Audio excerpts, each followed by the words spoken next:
जननायक चंद्रशेखर विश्वविद्यालय बसंतपुर बलिया ने रामलला के प्राण प्रतिष्ठा को आधार बनाकर एक नई पहल की है।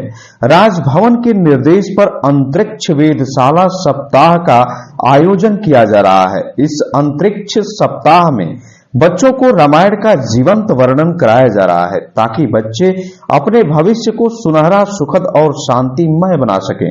प्रभु राम के समय की सुख शांति फिर एक बार पूरी तरह से धरती पर उतर जाए, जननायक चंद्रशेखर विश्वविद्यालय के कई भाग वन का एहसास कराते हैं। उसके आधार पर बच्चों ने प्रभु राम के वन गमन का बहुत ही शानदार जीवंत वर्णन करते नजर आए हैं। आप वीडियो में देख सकते हैं कैसे छात्राएं माता सीता का रूप धारण कर अशोक वाटिका में पौधा रोपण कर रही हैं। इन बच्चियों की माने तो भगवान राम के वन गमन से अनेकों शिक्षा मिलती है। कैसे दुख का सामना करना चाहिए, कैसे स्थिति के अनुसार मनुष्य को अपने आप में परिवर्तन लाना चाहिए, जैसे तमाम सफल जीवन से जुड़ी घटना रामायण में वर्णित है।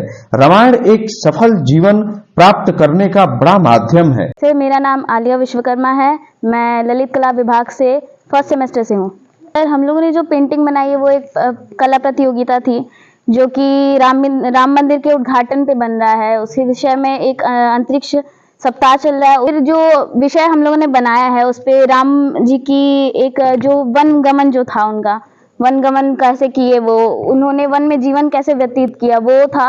और दूसरा टॉपिक था सर हम लोग का माता सीता द्वारा जो पौधरोपण की जो प्रक्रिया थी उस चीज को दर्शाना था। तो सर, इस पेंटिंग में मैंने बनाया है राम जी, लक्ष्मण जी और सीता जी वन गमन जा रहे हैं, तो उस रास्ते को दर्शाने की कोशिश की है।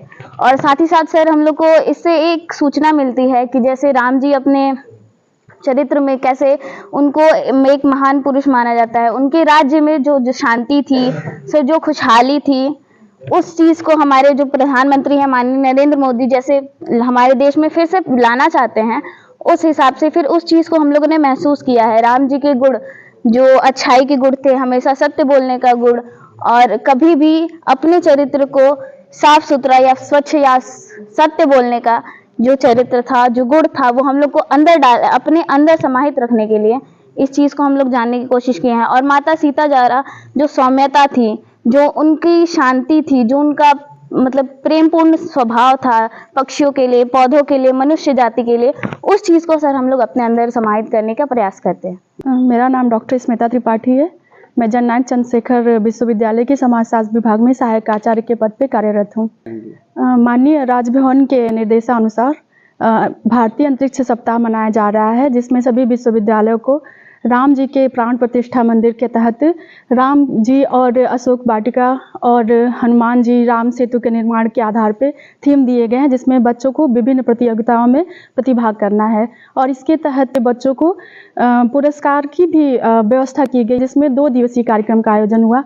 कल हम लोगों ने सीता माता के द्वारा अशोक वाटिका में पौधों का रोपण कार्यक्रम का आयोजन किया और आज हम सभी बच्चों के द्वारा प्रतियोगिता पेंटिंग और कला विथिका का आयोजन किया गया, जिसमें बच्चों ने विभिन्न जो राज्य भवन के निर्देशानुसार थीम दिए गए थे उस थीम के अंतर्गत विभिन्न प्रकार के चित्र बनाए हैं। जी, हमने ये व्यवस्था की है कि बच्चों के प्रोत्साहन के लिए कि हम अपने विश्वविद्यालय स्तर पर भी बच्चों को पुरस्कृत करेंगे और उन्हें सर्टिफिकेट देंगे। और उसके बाद ये सारे जो इन्होंने पेंटिंग की है उसको हम अंतरिक्ष जो वेबसाइट बनाया गया अंतरिक्ष के लिए उस पर अपलोड करेंगे। उसमें पूरे भारत के बच्चों में प्रतियोगिता होगी और इन बच्चों को विभिन्न पुरस्कार दिए जाएंगे। सबसे बड़ी बात है कि हम सभी का और हमारे माननीय प्रधानमंत्री जी का ये सपना है कि राम राज्य की स्थापना हो और राम राज्य ही एक ऐसी संकल्पना है जिसमें समावेशी विकास को हम प्रतिस्थापित होते हुए देखते हैं।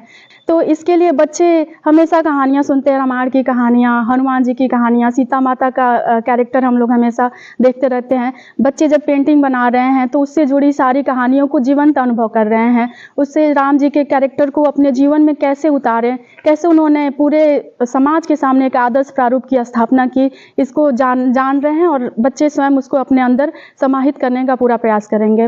लोकल 18 के लिए बलिया से सनंदन उपाध्याय की रिपोर्ट।